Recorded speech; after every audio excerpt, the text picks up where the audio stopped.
عليكم ورحمة الله وبركاته. ازيكم حبايبي؟ عاملين ايه؟ يومكم سعادة وهنا بإذن الله. النهاردة هنعمل وصفة جميلة جدا كلنا بنحبها.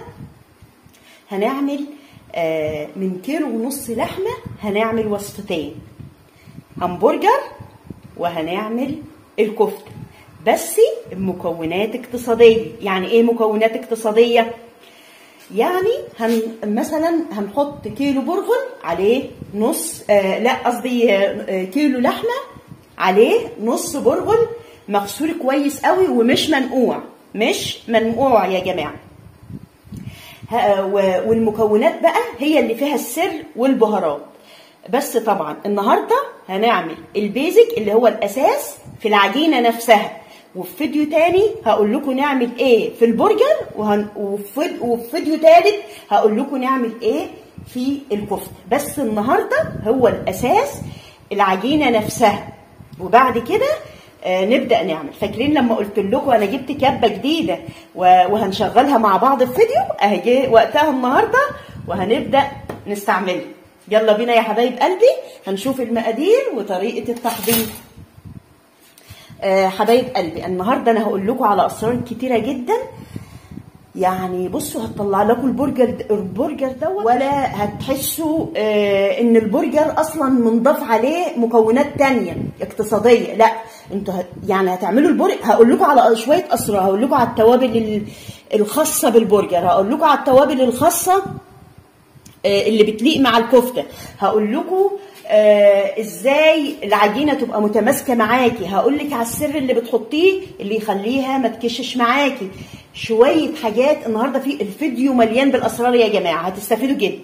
معايا هنا 2 كيلو لحمه حمرا زي ما انتم شايفين، ومعايا حوالي 200 جرام او 250 جرام دهن، بس مش دهن عادي. ليه بقى؟ دهن دوش. بنروح للجزار نقول له عايزين دهن دوش. ايه هو الدهن الدوش؟ الدهن الدوش ده الفرق بينه وبين الدهن العادي يا حبايبي. الدهن العادي لما بتيجي تعرضيه للنار بيسيح ويكش وبيخس. لا، الدوش ده ما بيخسش، بيدنه متماسك وبيدي طعم لذيذ جدا مع الوصفه اللي انت بتديها. تمام. معايا هنا 1.25 كيلو برغل مغسول كويس قوي كام مره ومتصفي، بقسماط مطحون، معلقتين كبار نشا ذره، هنا نشا معلقه كبيره بيكنج باودر. البقسماط هيمتص لي اي سوائل. تمام. طب النشا فايدته ايه؟ فايدته ليه فايدتين في الوصفه هنا. اول فايده ان هو مش هيخليه للبرجر لما اجي اعرضه للنار ان الاحماض الامينيه اللي في اللحمه ما تغمقش معايا وتتأكسد. ده فايدة النشا. طب الفايدة التانية هيعمل لي على تماسك قرص الهمبرجر. تمام حبايب قلبي. طب البيكنج باودر حطها ليه يا زهرة؟ لان البيكنج باودر لما بنحطها او البيكنج صودا بنحطها في الكفتة او البرجر بتخليها نافشة وفي نفس الوقت ما تخسش. يعني فاهميني؟ تبقى نافشة وجواها فجوات هوائية تقوم القرص يدنه بحجم. تمام كده يا حبايب قلبي. طيب، واهم تكه ان البرجر ما يتنقعش يا جماعه. لا، بيتغسل كام غسل، اغسليه كتير قوي وصفيه، وهنشوف هنعمل ايه بقى. معايا هنا بصل مفروم زي ما انتم شايفين كده، وهنحط عليه كوبايه ميه. ليه كوبايه ميه؟ علشان البرجر هنا احنا مش هننقعه، لا، ولكن هندعكه بالبصل، وهنشوف هنعمل ايه. كوبايه ميه اهي على البصل عشان انقع البرغل حبايب قلبي، وادعكه كويس قوي قوي قوي قوي واخليه يتمازج بالبصل وبميه. طيب يا زهره، انت مش هتحط لنا توابل ولا بهارات ولا ملح ولا؟ لا طبعا هنحط هنا، بس دي احنا قلنا دي البيزك اللي هو الاساس، اساس العجين. وفي فيديو تاني وفي فيديو تالت هنعمل كل فيديو في وصفه ونقول على سر البهارات بتاعته. معايا هنا 3 معالق كبار بابريكا. عارفين ليه؟ عشان البابريكا هنا يا حبايبي هتديني تطعيمه، وبالمناسبه دي بابريكا مدخنه عشان تدي طعم للحمه كانها مدخنه.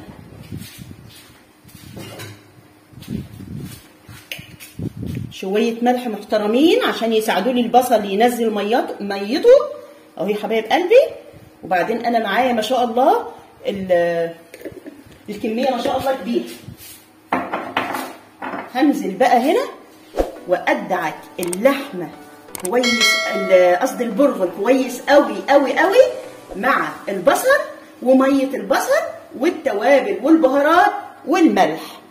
هنا بقى يا حبايب قلبي خلصنا دعك في البرغل وهو بقى شبه اللحمه بسبب البابريكا. بس هنا بقى لازم بقى هنحطه في الكبه عشان نديله لفه ينعم اكتر. تمام حبايب قلبي اهو انا بوريكم اهوت بالتفصيل. حطيت جزء من البرغل والبصل والتوابل والبهارات والملح وجزء من اللحمه وهبدا افرم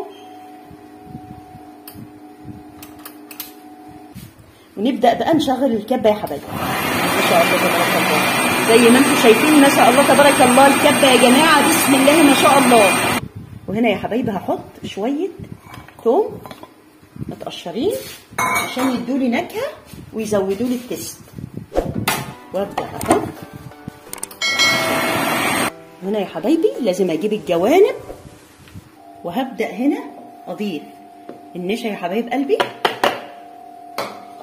بيكنج باودر، بقسماط الناعم، وابدا اشغل المكنه. وهنا هبدا اضيف اللحمه من فوق من الفوهه بتاعت الكبه زي ما انتم شايفين. واهو يا حبايب قلبي انتهينا من عمل العجينه اهيت ما شاء الله تبارك الله. شايفين متماسكه ازاي؟ شايفين ومفتله من كتر العجن اهي. شايفين متماسكه قد ايه؟